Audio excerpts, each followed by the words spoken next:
বিশ্বনবী যুদ্ধ করে ইসলাম কায়েম করে নাই। অনেক কাফিরের আন্ডা বাচ্চা আছে বিশ্বনবীর চেহারা দেখেই কালিমা পড়েছে, অন্য কিছু না। অনেকে আছে বিশ্বনবীর সুললিত কণ্ঠের তেলাওয়াত শুনে কালিমা পড়ে মুসলমান হয়েছে। আমরা কোরআনের তেলাওয়াত শুনতে চাই না, কিন্তু কাফির মুশরিকেরা পৌত্তলিক যারা সারাদিন মূর্তির পূজা করত, তারা রাত্রিবেলা লুকিয়ে লুকিয়ে বিশ্বনবীর কণ্ঠের তেলাওয়াত শুনতে যেত। বিশ্বনবীর কণ্ঠের সাথে পৃথিবীর কারো কণ্ঠের কোনো তুলনা হতে পারে? সবচেয়ে সুন্দর কণ্ঠ ছিল দাউদ আলাইহিস সালামের।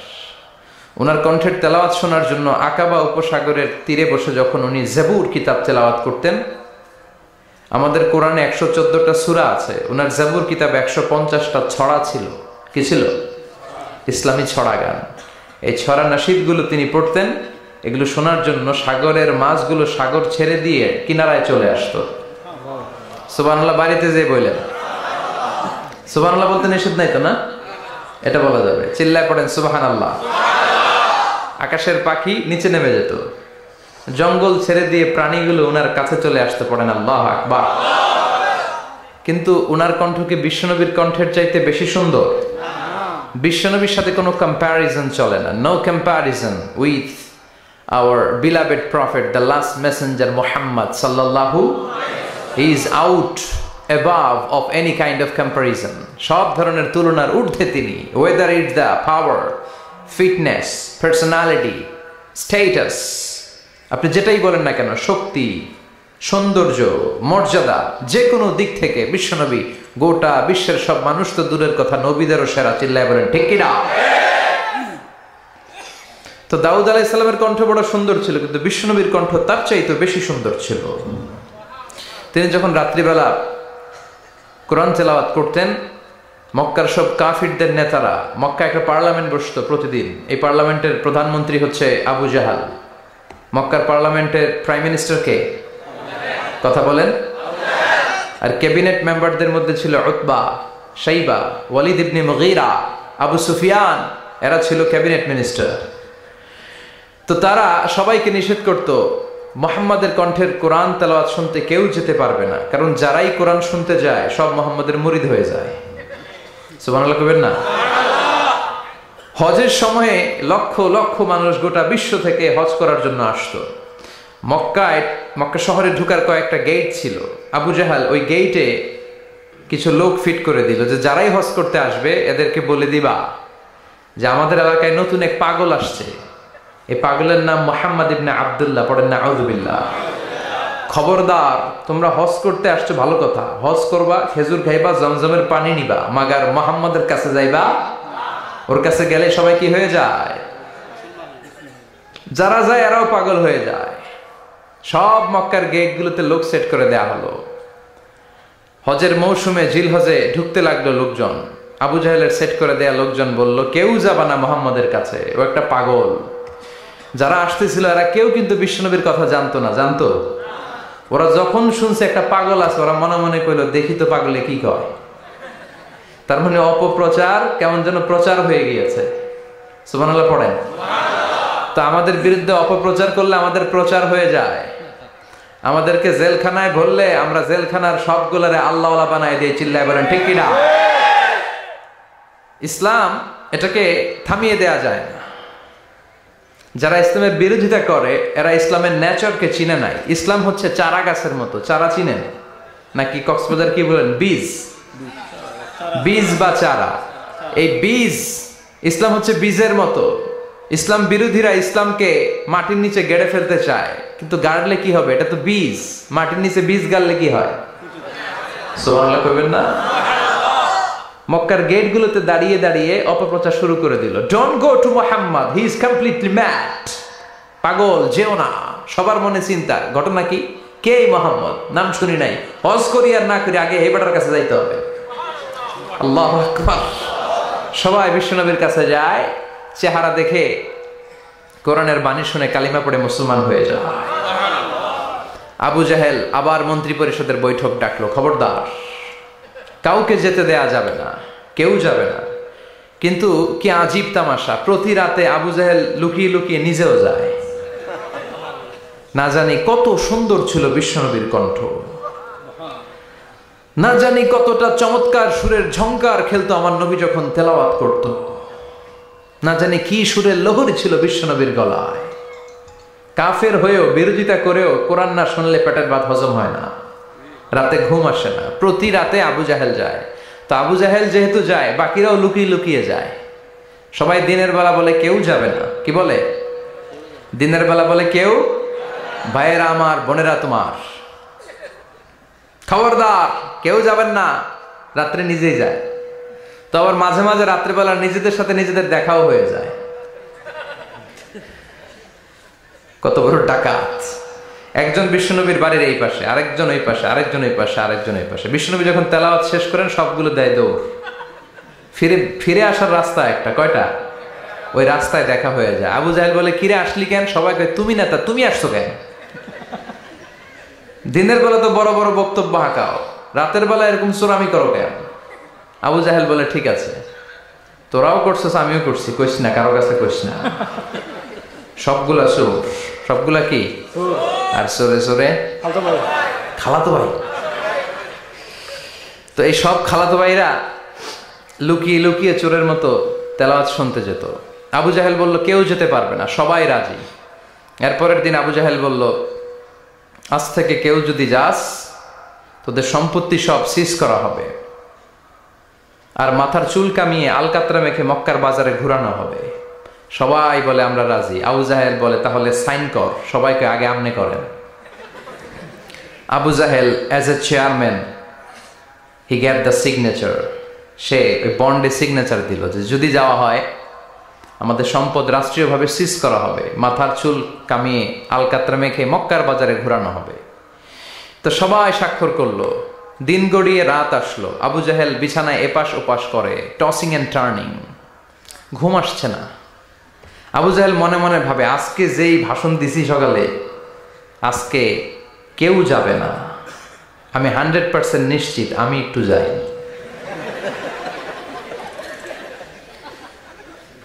মজার ব্যাপার হলো, উতবা, শাইবা, ওয়ালিদ ইবনে মুগীরা তারাও নিশ্চিত যে কেউ যাবে না। তারাও বাড়িতে বসে নিশ্চিত যে কেউ যাবে না, আমি একটু। আজকেও সব খালাতো ভাইয়েরা, কেউ ডানে, কেউ বায়ে, কেউ সামনে পেছনে। বিশ্বনবীর বাড়িটা এখন যেখানে, এটা সৌদি গভর্নমেন্ট ওই জায়গায় লাইব্রেরি করে রেখেছে। লাইব্রেরি, জ্ঞানের আলো বিতরণ হচ্ছে। গেলেই ফ্রি বই, ফ্রান্সের মানুষ ফ্রেঞ্চ ভাষায় ট্রান্সলেট করা কোরআনের অনুবাদ, বাঙালি বাংলা ভাষায়, ইন্ডিয়ান হিন্দি ভাষায়, কেরালা ভাষায়, মান্ডারিন, ইংরেজিতে তো আছেই। বিশ্বনবীর ওখানে গেলেই বই। তার পাশে এই প্রাইম মিনিস্টারের বাড়ি, মানে আবু জাহেলের বাড়ি। ওইখানে গেলে ফ্রি দুর্গন্ধ পাওয়া যায়, ফ্রি, কোনো টাকা দেওয়া লাগবে না। আর বাংলাদেশের হাজিরা ওইখানে গেলে সবাই ওইটারে খুঁজে। বাংলাদেশিরাও খোঁজে, পাকিস্তানিরাও খোঁজে, চায়নার উইগুর প্রদেশের যারা, আমাদের সাথে অনেক কিছু মিল আছে। হানাফি স্কুল অফ থট তারা প্র্যাকটিস করে। সবাই জেদ্দাতে নেমেই আগে বলে, আবু জাহেলের বাড়ি কই? সবাই বলে, আপনি তো আসছেন উমরা করতে, আবু জাহেলের বাড়িতে কি করবেন? কয়, যাইয়া হাইগা ভরাই দিয়ে আসুন। প্রাইম মিনিস্টারের বাড়িতে যে গোটা বিশ্বের মানুষ পায়খানা করে, দুর্গন্ধ করে দিয়ে আসে। এজন্য প্রাইম মিনিস্টারদেরকেও সাবধান হওয়ার দরকার আছে না নাই? চারদিকে সব খালাতো ভাইরা সেট আপ, প্রাণ ভরে আজকে শুনবো। প্রতিদিন দেখা হয়ে যায়, আজকে কারো সাথে দেখা হবে না। তো সবাই প্রাণ ভরে বিশ্বনবীর কণ্ঠের জাদুমাখা তেলাওয়াত শুনে, বিশ্বনবী কোরআন তেলাওয়াত যখন শেষ করলেন, সবগুলা দিছে দৌড়। কিন্তু ফিরে যাওয়ার রাস্তা কয়টা? আজকেও দেখা। আজকে কেউ কাউরে কিছু বলে না, সবার মাথা নিচের দিকে। আবু জাহেলও নিচে তাকায় আছে লজ্জায়। উতবা, শাইবা, ওয়ালিদ ইবনে মুগীরা, পুরো দেশের মিনিস্ট্রি ক্যাবিনেট সবগুলা নিচের দিকে। ওদিকে মশার কামড় আছে না নাই? দীর্ঘক্ষণ নিচের দিকে তাকিয়ে থাকার পরে আবু জাহেল কয়, চল, যা হইছে হইছে, যা হইছে হইছে। কালকে থেকে আমরা সব চোরগুলা রাত্রে এক লগে ঘুমাবো, যাতে করে কাউকে ফাঁকি দিয়ে কেউ যেতে না পারে। এই গল্পটা শোনানোর উদ্দেশ্য হচ্ছে এটা, যে বিশ্বনবীর কণ্ঠটা যেন তেন কণ্ঠ ছিল না, অসাধারণ একটা কণ্ঠ ছিল। যে কারণে এই কোরআনের বিরোধিতা করেও তারা এই কণ্ঠের তেলাওয়াত শোনার জন্য পাগল হয়ে যেত। সুবহানাল্লাহ পড়বেন না? এজন্য যুবক ভাইয়েরা, তোমাদের সময়গুলোকে কাজে লাগাতে হবে। অলসতা যেন তোমাদেরকে শয়তান তোমাদের মাথায় আড্ডা না বসায়। এজন্য গভর্নমেন্টের দায়িত্ব হচ্ছে তাদের কর্মসংস্থানের ব্যবস্থা করা। সব কাজ আবার গভর্নমেন্টের উপর চাপালে চলবে না। আমাদের দেশে যে সিস্টেমটা, একটা বাজে সিস্টেম চালু হয়েছে, যারা ভোটে জিতে ক্ষমতায় আসে সব দায়িত্ব এদের, বিরোধী দলের কোনো দায়িত্ব নেই, তাই না? আবার ওই বিরোধী দল যদি ক্ষমতায় যায়, পুরো দেশের মা বাপেরা, অন্য দলের কোনো খাওয়া নাই, আছে খালি মায়ের। কথা কন। আবার নির্বাচনে হাইরে গেলে ওরা খায় মায়ের, আমরা খালি মারামারি দেখি রেসলিং টিভিতে, আচ্ছা না নাই? তো এটা ঠিক না। কেউ সরকার গঠন করলে তাদের উচিত বিরোধী দলের মধ্যে যারা ক্যাপাবল, লিডারশিপ কোয়ালিটি আছে তাদেরকে নিয়েও কাজ করা। হ্যাঁ, লিডারশিপ আমাদের থাকবে, প্রধানমন্ত্রী আমরা গঠন করব, কিন্তু বিরোধী দলের যে এত বড় অক্সিলিয়ারি ফোর্স, এত বড় লক্ষ লক্ষ মানুষ জনসভায় তারা যুক্ত হয়, ওদের বিরুদ্ধে জেল জরিমানা দিয়ে আমার দেশের কি লাভ? কথা বলেন। দেশটা আমাদের সবার না? নাকি বিরোধী দলে গেলে আর দেশের জন্য মায়া নাই, সব দায়িত্ব সরকারের? আসেন এগুলো থেকে বেরিয়ে আসবেন। আপনাদের সিদ্ধান্তই পারে এই বাজে প্র্যাকটিস থেকে আমার দেশটার হেফাজত করতে। সবাই রাজি আছেন তো? এজন্য গভর্নমেন্টের উচিত এই বেকারত্ব দূর করা। এলাকার যারা বিজনেস ম্যাগনেট আছে তাদের উচিত বেকারত্ব দূর করে দেয়া। বেকারত্ব দূর করে দেওয়ার মতো সওয়াবের কাজ পৃথিবীতে নাই। সুবহানাল্লাহ পড়েন। অনেকে মনে করে নামাজ পড়লেই সওয়াব, রোজা রাখলেই সওয়াব। না, আপনি যদি একজনের কর্মসংস্থানের ব্যবস্থা করে দেন, তার মাধ্যমে যদি ফ্যামিলিটা চলে, এর চেয়ে বড় সওয়াবের কাজ আর নাই। একজন অসুস্থ, রক্ত দরকার, গা থেকে রক্ত দিয়ে দিলেন, এর চেয়ে সওয়াবের কাজ আছে? এক জায়গায় গাছ লাগিয়ে দিলেন, রোহিঙ্গার ভাইয়েরা না খেয়ে মরে, টিউবওয়েল লাগিয়ে দিলেন, এর চেয়ে বড় ইবাদতের কাজ আর আছে? কথা বলেন। এজন্য ইসলামটাকে সামগ্রিক ভাবে বুঝতে হবে। আল্লাহ তুমি তৌফিক দাও। আরো জোরে পড়েন আমিন। উখিয়া উপজেলার অন্তর্গত রাজা পালং ইউনিয়নের আজকের এই প্রোগ্রাম 2 দিন ব্যাপী। সভাপতি আলহাজ মাওলানা AKM আবুল হাসান আলী সাহেব, প্রিন্সিপাল রাজা পালং ফাজিল ডিগ্রি মাদ্রাসা। হুজুর আসছে? আপনি? মাশাআল্লাহ, হুজুর চলে আসছে। মাওলানা আব্দুর রহিম খতিব, তুরবিল কেন্দ্রীয় জামে মসজিদ। গতকাল কথা বলেছেন মাওলানা মোল্লা নাজিমউদ্দিন সাহেব। ছিলেন আপনারা? বৃষ্টি হয়েছে না? বৃষ্টি হয়েছিল? আসছিলেন? বৃষ্টি ও রহমত, ঠিক কিনা? বৃষ্টি পাঠায় কে? বৃষ্টির মালিক কে?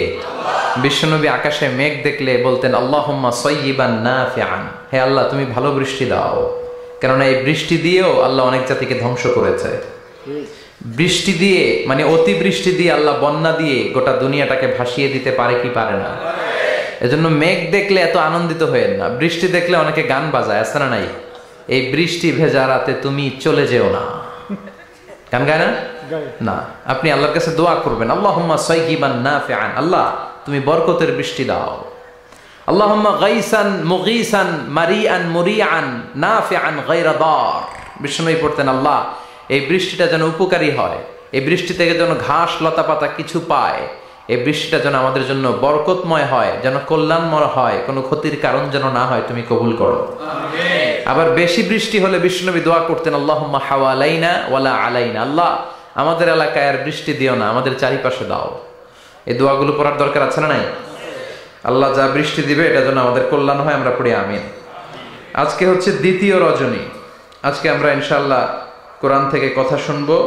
মহিলাদের জন্য প্রজেক্টরের মাধ্যমে মাহফিল দেখার ব্যবস্থা আছে। যারা এই প্রোগ্রামের সাথে সম্পৃক্ত, আল্লাহ তাদের সবাইকে কবুল করুন। আসুন আমরা ফরমালি আল্লাহকে একটা থ্যাঙ্কস জানাই, ধন্যবাদ জানাই। আমরা হৃদয় নিংড়ানো মনের সবটুকুন ভালোবাসাকে উজাড় করে দিয়ে, সিংহ শার্দুলের মতো গর্জন করে, আকাশ বাতাস প্রকম্পিত করে, মন প্রাণ বুক মুখ একসাথে করে, দেহের সবটুকুন শক্তি গলার মাঝ বরাবর এনে চিৎকার করে পড়ি কালিমাতু শুকুর আলহামদুলিল্লাহ।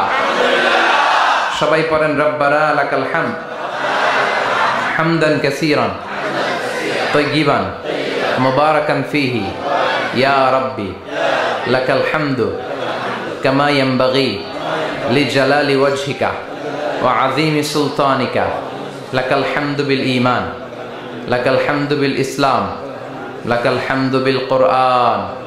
আমরা প্রশংসা করলাম কার? সব জায়গায় প্রশংসা করব কার? আল্লাহ। তাহলে নেয়ামত দিয়ে আমাদেরকে সিক্ত করবে কে? আল্লাহ। আমাদের জীবনগুলোকে শান্তিময় আনন্দময় করবে কে? আল্লাহ। বেশি বেশি আমরা আল্লাহর প্রশংসা করব। রাজি আছেন তো? সবাই রাজি? আল্লাহ তুমি কবুল করো। আমিন। আজকে আমরা যে বইটা থেকে কথা শুনবো, বলেন তো বইটার নাম কি? আরো জোরে বলেন, কি নাম? আমি এই বইটার একটা ছোট্ট সূরা, সেখান থেকে 2টি আয়াত আমার খুতবায় তেলাওয়াত করেছি। সূরাটি হচ্ছে সূরাতুল আ'লা। সূরাতুল আ'লার 16 এবং 17 নম্বর আয়াত আমি তেলাওয়াত করেছি। এই আয়াতের আলোকে আমি আপনাদের সাথে কিছু কথা শেয়ার করবার চেষ্টা করব, পড়েন ইনশাআল্লাহ। এই আয়াতে আল্লাহ বুঝাতে চেয়েছেন, এই পৃথিবীটাকে এত বড় মনে করো না। You have to go back to your lord. তোমাকে তোমার রবের কাছে ফিরে যেতে হবে। এই দিন না, আরো দিন আছে। খেলা হবে, সেদিন খেলা হবে, ফাইনাল খেলা। ওই খেলার জন্য আমরা অপেক্ষা করছি। এই পৃথিবীতে ক্ষণিকের জন্য আমরা এসেছি, হ্যাঁ, very short period of time. আসল সময় শুরু হবে সেদিন, কিয়ামতের দিনটাই, যেদিন আমরা উলঙ্গ হয়ে দাঁড়াবো। সূর্যটা মাথার কাছে চলে আসবে। সূর্যের তীব্র তাপে মাথার মগজগুলো গলে গলে নাকের ছিদ্র আর কানের ছিদ্র দিয়ে বেয়ে বেয়ে পড়বে। জিহ্বাটা কুকুরের মতো তৃষ্ণায় বের হয়ে নাভির সামনে এসে ঝুলতে থাকবে, কুকুর যেমনি ঝুলায়। সবাই তৃষ্ণার্ত, ক্ষুধার্ত, ঘর্মাক্ত, পেরেশান, চিৎকার, চেঁচামেচি, কান্না, বিলাপ। সবার মুখে একটাই আওয়াজ, আল্লাহ আমার বাঁচাও। ওই দিনের জিকিরের নাম কি? বাঁচাও। সবাই বলেন, ওই দিনের জিকিরের নাম কি? রব্বুল আলামিন বলেন, ওই কঠিনতম দিনে যদি বাঁচতে চাও, দুনিয়ার মায়াকে ভুলে যাও, আখিরাতের জন্য প্রস্তুতি নিয়ে ফেলো। বাল তু'থিরুনাল হায়াতাদ দুনিয়া ওয়াল আখিরাতু খায়রুন ওয়া আবকা। তোমরা এই দুনিয়ার জীবনটারে অনেক বড় মনে করো, মনে করো এটাই আসল। আল্লাহ বলে এটা আসল না, এটা নকল। আসল হচ্ছে আখিরাত, ঠিক কি না? এই দুনিয়ার জীবন হলো অস্থায়ী, আখিরাতের জীবন হলো চিরস্থায়ী জীবন। এই দুনিয়ার জীবনটা উত্তম নয়, আখিরাতের জীবনটা উত্তম। কার কথা? আল্লাহর কথা। বাল তু'থিরুনাল হায়াতাদ দুনিয়া, তোমরা এই দুনিয়ার জীবনকে বড় মনে করো, দুনিয়া দুনিয়া করো। তোমরা আব্দুল্লাহ না হয়ে আব্দুদ দুনিয়া হয়েছো, আল্লাহর দাস হও নাই, দুনিয়ার দাস হয়েছো। তোমরা দুনিয়া দুনিয়া করো, দুনিয়াটা ক্ষণস্থায়ী, চিরস্থায়ী হচ্ছে আখিরাত। কার কথা? এজন্য আল্লাহ বললেন, ওয়ালাল আখিরাতু খায়রুল লাকা মিনাল উলা। ও নবী, দুনিয়া নয়, আখিরাত আপনার জন্য উত্তম। সুবহানাল্লাহ। আখিরাত এটা সেরা, এটা স্থায়ী, এটা উত্তম, দুনিয়াটা নয়। You prioritise this life in this world, but the life after death much more better than this worldly life. এই দুনিয়াকে তুমি বড় মনে করো, দুনিয়াটাই সব মনে করো।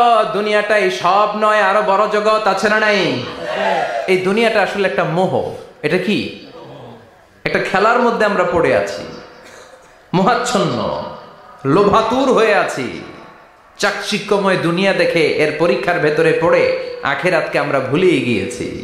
আর আল্লাহ বলেছেন, দুনিয়া নয়, শ্রেষ্ঠ হলো আখিরাত। ওই আখিরাতের জন্য তোমরা সামান জোগাড় করো। চিল্লায় বলেন, ঠিক কি না? আবার আল্লাহ বললেন, এই দুনিয়ার জীবনটা হলো মাতাউল গুরুর, ওয়া মাল হায়াতুদ দুনিয়া ইল্লা মাতাউল গুরুর। দুনিয়ার জীবনটা হলো সাময়িক ভোগের সামগ্রী, সাময়িক ভোগের বিষয়। আজ আছে কাল নাই, হাতের ময়লা, ঝেড়ে দিলে সব শেষ, ঠিক কি না? আবার আল্লাহ বললেন, এই দুনিয়ার জীবন হলো লাইবুন ওয়া লাহবুন, ওয়া মাল হায়াতুদ দুনিয়া ইল্লা লাইবুন ওয়া লাহবুন। দুনিয়ার জীবন হলো খেল তামাশা, মরলে সব শেষ হয়ে যাবে। চিল্লায় বলেন, ঠিক কি না? ওরে এভবের রঙ্গ হবে যে ভঙ্গ, সবই সাধেরই অঙ্গ তোমার মাটিতে মিলাবে, জন্মিলে মরিতে হবে। ঠিক কি না? মাটিতে মিলিয়ে যাবে, কিচ্ছু থাকবে না, লাশ হয়ে যাবে, খুঁজেও পাওয়া যাবে না। আবার আল্লাহ বললেন, এই দুনিয়ার দৃষ্টান্ত হলো কামা ইন আনজালনাহু মিনাস সামা। এই দুনিয়ার জীবন আকাশ থেকে পাঠানো পানির মতো, এই পানি দিয়ে দুনিয়াতে গাছ হয়, একদিন গাছগুলো মরে যায়, ভুসি হয়ে যায়, বাতাসের এক ঝাপটায় ভুসিগুলো কই যায় খুঁজেই পাওয়া যায় না, ঠিক কি না? কোথায় যে চলে যাবে দুনিয়ার জীবন খুঁজেই পাওয়া যাবে না। টিকে থাকবে, অবশিষ্ট থাকবে, আজীবনের জন্য অপেক্ষা করবে একটা কাল, সেটা হচ্ছে আখিরাত। চিল্লায় বলেন ঠিক কি না? আমরা লোভের মধ্যে পড়ে আছি, মহাচ্ছন্ন, কখন যে ডাক চলে আসবে আমরা জানি? চিল্লায় বলেন জানি? একদিন মাটির ভেতরে হবে ঘর রে মন আমার, কেন বান্ধ দালান ঘর রে মন আমার, কেন বান্ধ দালান ঘর। প্রাণ পাখি উড়ে যাবে পিঞ্জর ছেড়ে, ধরা ধামে সবই রবে তুমি যাবে চলে। বন্ধু বান্ধব যত মাতা পিতা দ্বারা সুত সবই হবে তোমার পরে মন আমার, কেন বান্ধ দালান ঘর।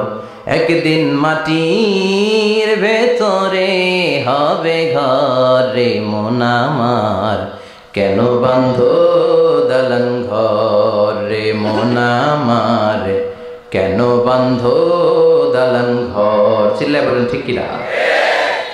ওমাল হায়াতুদ দুনিয়া ইল্লা মাতাউল গুরুর। দুনিয়ার জীবনটা এটা ভোগের সামগ্রী, আজ আছে কাল নাই, কখন যে চলে যেতে হবে কেউ জানি না। আপনাদের এই মাহফিলে আসার আগ দিয়ে এই কিছু সামনে কি রাস্তা যেন বলে এটাকে, এই করুলিয়া বাস স্ট্যান্ডের এদিকেই আমার প্রাইভেট কার যখন যাচ্ছে, আমরা যখন যাচ্ছি, হুট করে আরেকটা গাড়ি এসে একজনকে ধাক্কা মারলো। হুন্ডা গেল একদিকে, সে গেল একদিকে। হঠাৎ দেখি মাথা দিয়ে ফিনকি দিয়ে রক্ত বেরোচ্ছে, আবছা অন্ধকার, গাড়ির আলোতে দেখা যাচ্ছে ফিনকি দিয়ে রক্ত, এরকম রাস্তার পাশ দিয়ে রক্ত বেয়ে বেয়ে পড়ছে। মুহূর্তের মধ্যে এক ধাক্কায় নাই। তার কত চিন্তা ছিল, কত প্ল্যান ছিল জীবন নিয়ে, সুন্দর সংসার করবে, বাবা মার মন মুখ খুশি করবে, সমাজের জন্য অনেক কিছু উপহার দিবে, সামনে নির্বাচন আসতেছে, এটা নিয়ে তার মাথায় টেনশন ছিল না? কে আসবে ক্ষমতায়, কত উৎসব, কত আমেজ, কিন্তু নাই, সব ভঙ্গ করে দিল কে? আজকে রাতে আমাদের এরকম ঘটতে পারে কি পারে না? এই মাহফিল থেকে সহি সালামতে বাসায় ফিরতে পারবো গ্যারান্টি লেটার আছে নাকি? আরো আধা ঘন্টা বাঁচবো গ্যারান্টি? আরো 10 মিনিট শ্বাস যেটা নিলাম এটা ফেলতে পারবো গ্যারান্টি? কথা বলেন। আমাল হায়াতুদ দুনিয়া ইল্লা মাতাউল গুরুর। আল্লাহ বললেন এটা ভোগের সামগ্রী। এই দুনিয়ার জীবন খেলতামাশার জীবন, মোহের জীবন, মোহের ভেতরে পড়ে আখিরাতকে তোমরা ভুলে গিয়েছো। দুনিয়া আসল নয়, আসল হলো আখিরাত, ঠিক কি না? এই দুনিয়ার জীবনটা হলো 4টা স্বর্ণের টুকরার 3টা লাশের মতো। মনোযোগ দিয়ে শুনবেন, কয়টা স্বর্ণের টুকরা? লাশ কয়টা? বনি ইসরায়েলের জামানাতে 3 যুবক ভাগ্যের সন্ধানে, ভাগ্য চেঞ্জ করার জন্য কাজের সন্ধানে তারা বের হয়েছে। পথিমধ্যে গুপ্তধন পেয়েছে, 4টা স্বর্ণের টুকরা পেয়েছে 3 জন। কয়জন? কয়টা স্বর্ণের টুকরা? 4টা স্বর্ণের টুকরা পেয়ে মহা খুশি, খুশিতে বাকবাকুম। কে আমাদেরকে পায়? আজকে স্বর্ণের টুকরা ভাগ করে আমরা অনেক ধনী হয়ে যাব। এক বন্ধু বলল, পেটে অনেক ক্ষুধা লেগেছে, আগে বাজার থেকে খাবার নিয়ে আয়, তারপরে 3 জন বন্ধু মিলে 4টা স্বর্ণের টুকরা ভাগ করে নিয়ে যাব। এক বন্ধুকে বাজার থেকে রুটি কিনে আনানোর জন্য পাঠিয়েছে। বাকি 2 বন্ধু এবার বসে বসে পরামর্শ করে, ওইটারে যদি মেরে ফেলতে পারি ভাগ বটোয়ারার দরকার নাই, তুই নিবি 2টা, আমি নিব 2টা। সহজ হয়ে গেল না? ও নিবে 2টা, এ নিবে 2টা, আর ওইটার মেরে ফেলবো। যেটা রুটি আনতে গেছে সেটা মনে মনে ভাবে, রুটিতে যদি বিষ মিশাতে পারি। কি মিশাতে পারি? আর ওই 2টারে যদি খাওয়াইতে পারি তাহলে সব আমার, গোটা দুনিয়া আমার, দুনিয়াকে মজা লেলো, দুনিয়া তোমার। যে চিন্তা ওই কাজ। রুটির মধ্যে বিষ মেখে এনে বন্ধুদের কাছে দিয়েছে। 2 বন্ধু মিলে ওইটারে ঘুষান শুরু করছে। ঘুষাইতে ঘুষাইতে শেষ, একটা শেষ, উইকেট একটা পড়ছে। কয়টা? একটা। আর আছে উইকেট কয়টা? ওই 2 উইকেট। কয় ক্ষুধা লাগছে এটারে মারতে, অনেক কষ্ট হয়েছে, আগে খায়া লই। আগে কি করি? ওই দুইটা মিলে 20 মাখানো রুটি খেতে শুরু করেছে। 20 খাওয়ার পর ওই 2 উইকেটও শেষ। কেউ নাই, 3টাই লাশ হয়ে পড়ে আছে, 4টা স্বর্ণের টুকরা পাশে পড়ে আছে। এটাই হলো দুনিয়ার জীবন। চিল্লায় বলেন ঠিক কিনা? এজন্য আল্লাহ বললেন, গোলাম থাকতে আসো নাই, চলে যাবা। কুল্লু নাফসিন যায়িকাতুল মাউত সুম্মা ইলাইনা তুরজাউন। সবাইকে মরতে হবে, কেউ থাকবে না। এই পৃথিবীতে প্রাণ নিয়ে যারা আগমন করার সুযোগ পেয়েছে সবাই মরবে। আজ হোক কাল, আগে হোক পরে, সবাইকে যেতে হবে। চিল্লায় বলেন ঠিক কি না? আবার আল্লাহ বললেন, আইনামা তাকুনু ইউদরিকুমুল মাউত। যেখানেই থাকো না কেন মৃত্যু তোমাদেরকে ছাড়বে না। মৃত্যু তোমাদেরকে সাক্ষাৎ করবে, মৃত্যু তোমাদেরকে খুঁজে বের করবে। যদিও সুদূর আকাশ পানে, পালাও সেথায় লাগিয়ে সিঁড়ি। আকাশের উপরে যদি বিশাল সিঁড়ি লাগিয়ে চতুর্থ আকাশে চলে যান, চাঁদের মধ্যে বাড়ি করেন, মঙ্গল গ্রহে বাড়ি করেন, ওই জায়গায় মালাকুল মাউত আপনারে খুঁজে পাবে না। চাঁদেও খুঁজে পাবে, মঙ্গল গ্রহে যদি যান, স্যাটেলাইট, আমাদের একটা বঙ্গবন্ধু স্যাটেলাইট চ্যানেল লঞ্চ করা হয়েছে না, ওইখানে গেলে তো আর নাই মালাকুল মাউত। কথা বলেন। আল্লাহ বললেন, ওয়াজাআত সাকরাতুল মাউত বিল হক। মৃত্যুর কষ্ট তোমাদের ছাড়বে না, যেখানেই তোমরা থাকো না কেন মৃত্যু ঠিকই তোমাদের পাকড়াও করবে। চিল্লায় বলেন ঠিক কিনা? আবার মৃত্যুর একটা নির্ধারিত সময় আছে, ওই সময় যখন আসে 1 সেকেন্ড আগেও আসে না, পরেও আসে না। কার কথা? লিকুল্লি উম্মাতিন আজালুন ফাইযা জাআ আজালুহা লা ইস্তাখিরুনা সাআতাও ওয়ালা ইস্তাকদিমুন। মৃত্যুর জন্য একটা নির্ধারিত টাইম আছে, টাইমটারে বেঁধে দিয়েছে কে? ওই টাইমটা যখন চলে আসে 1 সেকেন্ড আগেও আসে না, 1 সেকেন্ড পরেও আসে না, অন টাইম আসে। কিভাবে আসে? On time. কথা বলেন, সবাই বলেন অন টাইম। আরো জোরে বলেন, death will come on time. Death never late. মৃত্যু যখন আসে অন টাইমে আসে, নির্ধারিত একটা সময় আসে, ওই সময়ের আগেও আসে না, পরেও আসে না। 1 সেকেন্ড আগেও আসবে না, পরেও আসবে না। মনে করেন আপনাকে রব্বুল আলামিন 60 বছরের হায়াত দিয়েছে, আপনার বয়স এখন 50 বছর, আরো বাকি কয় বছর? এখন গোটা বিশ্বের সবাই মিলে যদি আপনারে মারতে চায়, কিছু করতে পারবে নাকি? কথা বলেন। আবার রব্বুল আলামিন আজ রাত 12টায় আপনার হায়াত কেড়ে নেবে। মালাকুল মাউত এসে রুহু কবজ করবে। দুনিয়াতে আর থাকার কোনো পারমিশন আপনার নাই, থাকার কোনো সুযোগ নাই। গোটা বিশ্বের সবাই মিলে যদি আপনারে রাখতে চায়, রাখতে পারবে নাকি? কথা বলেন। চলে যেতে হবে। এই পৃথিবীতে আসার একটা সিস্টেম থাকে, যাওয়ার কোনো সিস্টেম নাই। ঠিক কি না? আসার সময় আগে আসছে আমার দাদা, তারপর আমার বাবা, তারপরে আমি, তারপরে আমার ছেলে, তারপরে আমার নাতি, তারপরে তার ছেলে। ঠিক কি না? তার মানে আসার একটা সিরিয়াল আছে, যাওয়ার কোনো সিরিয়াল আছে নাকি? কথা কন। নাকি সিস্টেম দাদা আগে আসছে, দাদাই আগে যাবে, নাতি যেতে পারবে না? কথা বলেন। দাদার আগে নাতি মরে, এরকম আছে না নাই? মায়ের আগে মেয়ে যায়, আছে না নাই? মুরব্বী বাজানেরা বেঁচে থাকে, আমাদের মতো যুবক গুলো অ্যাক্সিডেন্টে মারা যায়, আছে না নাই? আবার অসুস্থরা বেঁচে থাকে, সুস্থরা মরে যায়, আছে না নাই? হাসপাতালে রোগীগুলো বেঁচে থাকে, ডাক্তার মরে যায়, আছে না নাই? উখিয়াতে তো ডাক্তার মরে না, দিকেও ডাক্তার মরে। ওনারা না বাঁচায় মানুষরে? হ্যাঁ হ্যাঁ, আল্লাহ বাঁচায়, ডাক্তার হচ্ছে ওয়াসিলা। চিল্লা এখন ঠিক কিনা? তার মানে এই মরণের একটা সিরিয়াল, দুনিয়ার থেকে চলে যাওয়ার কোনো সিরিয়াল থাকে না, মরে যাওয়ার সিরিয়াল থাকে না, আসার একটা সিরিয়াল থাকে, যাওয়ার কোনো সিরিয়াল থাকে না। কি বলেন? জোরে বলেন। আবার চলে যাওয়ার কোনো ভরসা নাই, 1 সেকেন্ডের মধ্যে সব হয়ে যায়। একটা সঙ্গীত আছে না, 1 সেকেন্ডের নাই ভরসা, ভঙ্গ হবে রং তামাশা, চক্ষু বুঝিলে হায় রে দম ফুরাইলে। চিল্লায় বলেন ঠিক কিনা? হায় রে মানুষ রঙিন ফানুষ, দম ফুরাইলে তবু তো ভাই কারোরই নাই একটুখানি। কথা কয় না? হায় রে মানুষ রঙিন ফানুষ, রঙিন ফানুষ, হায় রে মানুষ। চিল্লায় বলেন ঠিক কিনা? যে কোনো সময় চলে যায়, এই গানের যিনি সিঙ্গার ছিলেন, আমরা তখন ছোট, ফিরোজ শাহ বা ফিরোজ শাহ নামের, এক সেকেন্ডের নাই ভরসা, ভঙ্গ হবে রং তামাশা, চক্ষু বুঝিলে হায়রে দম ফুরাইলে, এই গানটা উনি গাইতে গাইতে স্টেজে মারা গিয়েছিলেন। দেখেন নাই? মুরব্বীরা জানবেন। তার মানে মৃত্যুর গান গেতে গেতেও অনেকে মৃত্যুবরণ করে, এরকম আছে না নাই? অনেকে খাওয়ার টেবিলে বসে মারা যায়, আছে না নাই? ফুটবলার ফুটবল খেলতে খেলতে মরছে, দেখেন নাই? ক্রিকেট খেলতে খেলতে মইরা যায়, আছে না নাই? রেসলিং খেলতে খেলতে মারা যায়, দেখেন নাই? হ্যাঁ, এরকম ভিডিও দেখা যায় যে প্রতিপক্ষকে রেসলিং খেলায় মারতে মারতে শেষ, এখনই জিতে যাবে, হঠাৎ করে তাকায় কিচ্ছু বোঝে না, হঠাৎ করে জমিনে উল্টে পড়ে যায়, রেফারি এসে মাটিতে বাড়ি মারে, আর লড়ে না, আছে না? রেফারি কি করে? মাটিতে বাড়ি মারে, এতক্ষণ সে জিতে যায়, এখন আর নড়েই না। তাকাতে তাকাতে দুনিয়া থেকে নাই। অনেক টেলিভিশনের নিউজ রিপোর্টার রিপোর্ট করতে করতে নাই, দম ফুরাইলে ঠুস শেষ হয়ে যায়। অনেকে অ্যাক্সিডেন্টে মরে, সড়ক দুর্ঘটনায়, অনেকে বিমান দুর্ঘটনায় মরে, আকাশে মরে না?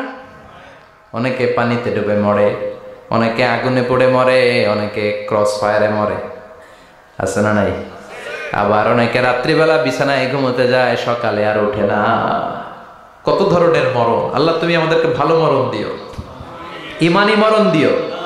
ইমানের পথে অবিচল থেকে আমার মরণ যেন হয়, ইমানের পথে অবিচল থেকে আমার মরণ যেন হয়। তোমারই কাছে মিনতি আমার, তোমারই কাছে মিনতি আমার, মহামহিম দয়াময়। ইমানের পথে অবিচল থেকে আমার মরণ যেন হয়। চিল্লায় পড়ে না আমিন। তার মানে কে কোথায় মরবো আমরা কেউ জানি নাকি? ওমা তাদরি নাফসুম বিআইয়ি আরদিন তামুত, কোন জায়গায় মরবা, কখন মরবা কেউ আমরা জানি না, কিন্তু মরবো সবাই জানি, ঠিক কি না? কুল্লু নাফসিন যায়িকাতুল মাউত, প্রত্যেকটি আত্মার মৃত্যুবরণ করতে হবে, এটা আমরা সবাই জানি। The most certain thing in life is death, but the most uncertain thing in our life is the time of death. এ জীবনের সবচেয়ে সুনিশ্চিত বিষয় হলো মরণ, সবচেয়ে অনিশ্চিত বিষয় হলো মরণের সময়। চিল্লা এখন ঠিক কিনা? মরবো যে আমরা সবাই জানি, কিন্তু কোথায় মরবো আমরা কেউ জানি? জানি আমরা? সবাইকেই মরতে হয়, জন্মালেই মরতে হবে, চলে যেতে হবে, থাকা যাবে না। এটাই হলো পৃথিবীর পদ্ধতি। জীবনের সবচাইতে নির্মম ঘটনা হচ্ছে মরণ, সবচাইতে ভয়ঙ্কর অভিজ্ঞতা। কোন প্রাণীর জন্য সর্বোচ্চ এবং সবচাইতে ভয়ঙ্কর অভিজ্ঞতা হচ্ছে মৃত্যু। এবং এত ভয়ঙ্কর অভিজ্ঞতা, এই অভিজ্ঞতাটা কারো কাছে শেয়ার করে যাওয়া যায় না। মরার সময় কেউ বলে যেতে পারছিল আমার মরতে এমন লাগছে, কইতে পারছে? কেমন লাগছে বলতে পারে? বলা যায় না। তার আগেই চলে যেতে হয় শৈশব, কৈশোর, যৌবন, বার্ধক্য, প্রৌঢ়ত্ব, হ্যাঁ, বয়সের ছাপ, কালো চুল দাড়ি সাদা হয়ে যাওয়া, দাড়ি চুলের শুভ্রতা, দুর্বলতা। This is the circle of life. ছোট্ট ছিলাম, বড় হলাম, সিঙ্গেল ছিলাম, ডাবল হলাম, তারপরে বাবা হলাম, তারপরে শ্বশুর হলাম, তারপরে নানা হলাম, তারপরে চলে যেতে হবে। This is the circle of life. চিল্লায় বলেন ঠিক কিনা? এই যে মুরব্বীরা, দাড়ি পাকা মুরব্বী যারা আছে, আপনারা কি মনে করছেন মায়ের পেট থেকে এরকম মুরব্বী হয়ে বেরিয়েছিল? কিরকম বের হয়েছিল? তারাও ওয়া ওয়া করেছে, এরাও ফিডার খাইতো, এই চাচারা খায় নাই? এরাও ফিডার খেত, এরাও মায়ের বুকের দুধ খেত, এরাও ছোট্ট বাচ্চাদের মতো গরমকালে পানির মধ্যে ডুবাইতো।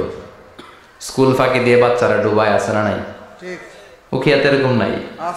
ছোট্ট বাচ্চা ছিল, বড় হলো, বার্ধক্যে উপনীত হলো। This is the circle of life. চলে যেতে হবে। বিশ্বনবী বললেন আমার উম্মতি মা বাইনা 60 ইলা 70, আমার উম্মতের গড় বয়স হলো 60 থেকে 70। এই উম্মতের গড় বয়স কত? 60 থেকে 70। ওয়া আকাল্লুহুম মাইয়াজুজু জালিক। অল্প কিছু মানুষ আছে যারা 70-এর বেশি হায়াত পায়। এখানে 70-এর বেশি আছেন কারা? হাত তোলেন দেখি তো।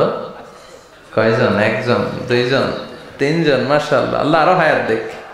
আল্লাহ এদেরকে আরো হায়াত দারাজ করুক। চিল্লায় বলেন আমিন। তার মানে আমার উম্মতি মা বাইনা 60 ইলা 70। বিশ্বনবী বললেন এই উম্মতের গড় বয়স 60 থেকে 70, আর 70-এর বেশি হায়াত পাবে। ওয়া আকাল্লুহুম মাইয়াজুজু যালিক।